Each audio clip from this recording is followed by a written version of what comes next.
Yeah, I never played into that, getting booked at a certain match on the card and worried about that. It's for the marks, bro. Welcome back. It's time once again for another wrestling review and commentary with Randy and Tyler. And yet again, we're here with a big guest. Tyler, you want to tell everyone what's going to be going down today? Well, this guest today, Randy, needs no introduction. If you've been to any wrestling event in the state of Michigan and beyond, we have the other half of Lotus. We have G2 Gavin Quinn on the show today. Thanks for having me, guys. No, for real, I was just telling the gentleman hosting before we started that I've been watching. I don't watch much wrestling anymore, but I do watch what you guys are putting out, and it's good. And I appreciate the uniqueness and thinking outside the box. So keep up the good work. We appreciate those kind words because me and Tyler know you personally, and if what we were doing sucked, you would definitely let us know. So you giving us that high praise and compliments literally means the world to us. And today we're going to get your insight and look into Clash Wrestling's Divided We Fall from 2011, the Divided We Fall match, which is like kind of like the Survivor Series match. And it's the team of Gavin Quinn, Elk, H3RD, Dead Vaughn, and Tommy Trezek against Swag Star Dave Manzo, Juntai, and Maple Leaf Muscle Petey Williams. Now, Kyle, Gavin Quinn, what are your thoughts on? Do you remember this match at all? I literally, and to give a little bit of backstory, I did have a brain injury this past year, and that does affect some of my memory issues. But I literally don't remember this whatsoever. Like I was telling the guys prior, you could ask me whether this happened, yes or no, and had me put money on it, and I would have lost my whole bank account. I literally don't remember this whatsoever. So it'll be fun. Oh, the old intros. Remember the intros to these videos? Oh yeah. Look at it. Oh, I was champ at the time. Oh, yeah.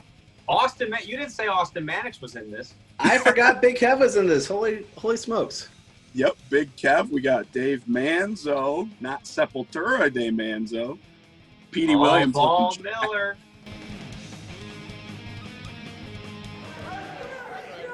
You know what's so funny is like all the bald guys ended up getting hair as the time went on, and like Tyler with the longest hair got short haircut now. It's like everyone's hair changes. That's so great. We're starting off Austin Manix, Juntai. Oh, Gavin Quinn with a little jaw jacking. Getting in there. So now, wasn't this Miller's like first actual gear? Because before this, everybody had like puff paint. Yeah, he had the trunks with the puff paint, like almost lightning looking vine looking thing. Very quick. Wow. Maybe that's why we didn't remember Austin Manix. Before this match, it was like a Survivor Series match leading up to this, so everyone like already competed once before. So I guess that's how he got out. Now, GQ, Kyle, you've wrestled everyone in this ring over a dozen times, so many times, and actually, at least Manzo from the backyard, right? Like that's where you and Cameron Sky got your start, right?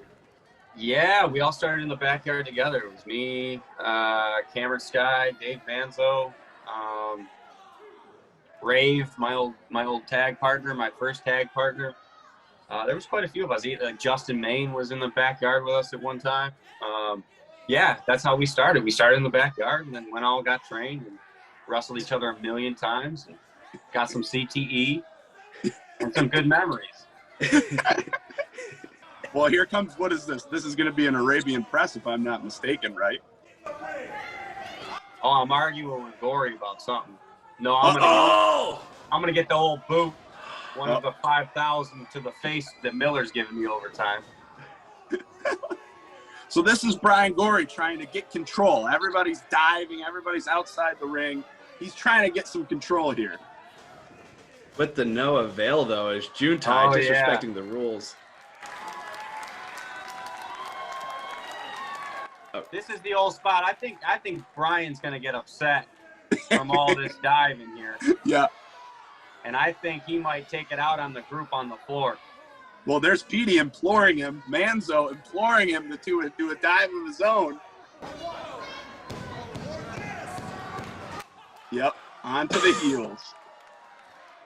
You know, I've seen BG do that same spot about 6 times. He does a pretty good flip. Yeah. To BG for the good flip. Absolutely. Oh, what do we got going on here now? Artie the Wolf interfering in this match to celebrate with the caveman. Didn't someone steal that costume? Bloody Harry. Literally, yeah. Oh, Bloody Harry. Oh, who's the reveal? It's me, Austin. Bam, nice bump. That was a good-looking rock bottom right there. Rock bottom. Man. I always like taking a wreck bottom. It's an easy bump to take, and you're good to go. So around this time, me and Tyler, we were doing our little program. Yeah. Because you cost me the match with Gavin Quinn for the title, and I came in to cost you the Divided We Fall match. So now it sets up our Seize the Day match. Oh, geez, look at all these run-ins at this match. Oh, the old kick to the the old kick to the old members. This match was purely here to set up and prolong feuds, it looks like. Run in upon run in upon run in. You'd think that before Dragon came out, he snorted like a whole line of cocaine. But he doesn't do any drugs. No. He does no drugs. But you'd think he was wired. So you had to get rid of all these guys so that the super duper talented guys could work for another 10 minutes. The workhorses could bring everyone back into it. Oh, you see Petey's busted open right there? Yep. Was that a hard way? Yeah, that was from a Keith fist drop, a Tommy Tresnick fist drop. Wow. Yeah. Everyone has told me, like, he has a scar on his face because of that. Like, Keith does not work his punches at all. Like, he just shoot. No. I did I've been MMA punched in the one of face the by hardest. Keith so many times. Yeah. I did MMA, and I got knocked out in an MMA fight. And one of the hardest times I ever got punched in my life was in a match with Keith. Oh, 100%. And he always did that spot where he'd hang you up on the second and then slide out of the ropes, and it would be like a half punch, slap, combo that never looked that powerful but hurt like hell. That was like my least. And then towards the end, you know, when I started to know better, the old bus driver. It's a good counter. Yeah. What was I saying? Talking about pressing stop punch. When you learned better. Oh, when I learned better, I started putting the old hands up and shit. Stuff. Well, what I remember is from, like, there was a match, H3RD versus Lotus, and you're calling that spot, and you're like, don't you dare punch me on the outside. So he winds up to punch you, and he eye pokes you. So I remember. Now, Petey Williams, you and him are boys. You guys have worked together so many times. Oh, I mean, I credit him for a lot, to be honest. I mean, he was like the, you know, before I considered myself to be, you know, pretty decent, he kind of let me have a lot of ideas and, you know, led me the way that I needed to be led at the time, you know, but also let me, you know, lead a little bit, you know, as opposed to a lot of the guys that have been on TV and stuff, you know, you don't have a lot to say, you know, oftentimes, especially if they don't know who you are. And I don't know if I knew who I was, probably not. But, you know, he gave me the benefit of the doubt. And we never had a bad match. We never had it, you know, never stiffed each other, never hurt each other. So I got nothing but good things to say about Petey Williams. I remember when we first started booking him and just thinking, like, how big of a boon he was to Clash. Oh, he was great, man. I mean, in every way, shape, and form. I mean, you can't get any better. So I need to know about this. What you get out of, you know. Oh yeah, his like work rate and like so knowledgeable. But I need to know, Kyle, like, where did the super kick? Obviously inspired by Shawn Michaels, probably, right? Oh yeah. But man, you do it so good. Like, you have like literally one of the best super kicks. Like the snap and the sound. It's such a good I mean, I always did it, you know, even in the backyard, on the trampoline. It was always like the move for me, was the super kick. So, I mean, you know, obviously I practiced it a lot for years and years and years. And, you know, obviously as the slap got popular, the old, you know, you evolve it a little bit.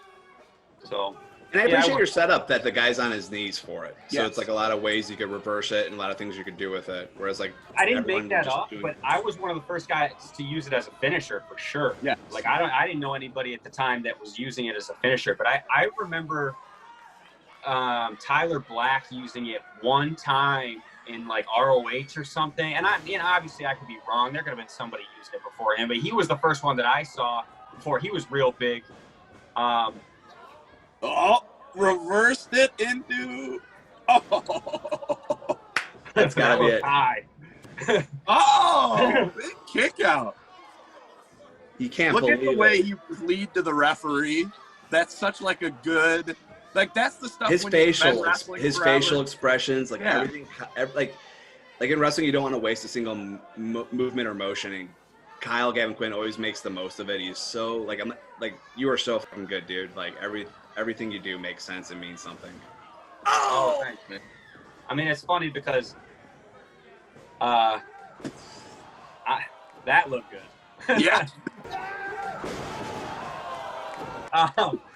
I never think about it like that, man. I swear to God. I mean, it's a gift and a curse because, you know, especially Miller and I towards the end, we started having some really good matches, and you know, you never look at it. You never look at the really good things. You only look at the things that you hate. And especially for me, I mean, God, I mean, it almost ruins. It ruins a lot. But you're always striving to get better that way. So, like I said, it's a gift and a curse. Yep. And like what a good finish. And like submission. Like you look so fucking strong for that end. Like it took both guys, and you didn't even give up. You passed out from pain. Holy shit! And you're a fucking heel too. Like you're this badass heel, and they took two guys to beat you. And let's just clear it. It's not like I said, like, listen, I'm not tapping unless both y'all are on me. You got that sharpshooter, Miller. You better come on and wrench that neck. Like, listen here, brother. I got creative control. Like I would never ever say that. As a heel, I would have no problem tapping out, especially if it made perfect sense and stuff. You know. Exactly. There's a lot of people that care about that kind of stuff. Yes. I never did. If it made sense, I couldn't care less. You can make me look any way you want. That's right, exactly. Like that's what I always think about is as long as it makes sense, I'm pretty much willing to do anything, probably except for climb a ladder because I'm still scared of heights. But but if it makes sense and it makes the story good, I think both guys benefit from a good story. It doesn't win or lose. If you tell a compelling story and your characters are compelling, then that's the be all end all. Well, I think that I got at an early time that you can make the best of a situation that maybe isn't, you know, ideal or what you know, because that's always a thing with a lot of guys, man. Like you don't get me the opportunities, or I never get a shot at this or whatever. It's like, bro, if you get over enough doing whatever you're doing, like you'll get opportunities. It doesn't matter where. Like, so if they give you a comedy spot or whatever, then you swing so hard for the fences on that and you kill it so bad that they're just like, man, that was the funniest shit I've ever seen. And then the next time, you know, you'll probably, that funny stuff inevitably will evolve into something.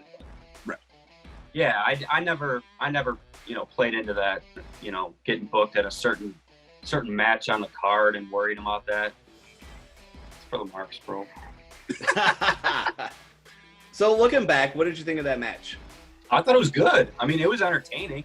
I mean, there was obviously some spots where if we were gonna like break it down to a molecular level, I mean, there was some grossness to it, you know, obviously just like anything, but I liked it. Like the structure was good. You know, you evolved some storylines in there. Like that's the thing that even when guys, you know, bashed Clash for, you know, the non-Clash guys, especially locally, the bash Clash and stuff, I was like, Clash got it before, you know, 90% of promotions with the media and the entrance and the building storylines and the weekly shows and the, you know, all this kind of stuff. I don't understand wrestling to just go through the motions of wrestling.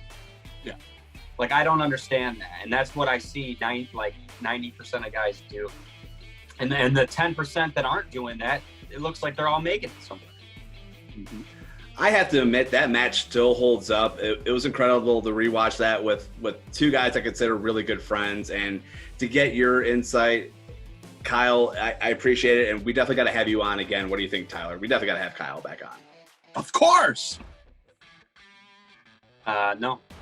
Ah, No, damn. no, I'd love to. I have fun with you guys, man. We have chopping it up with you guys is always fun.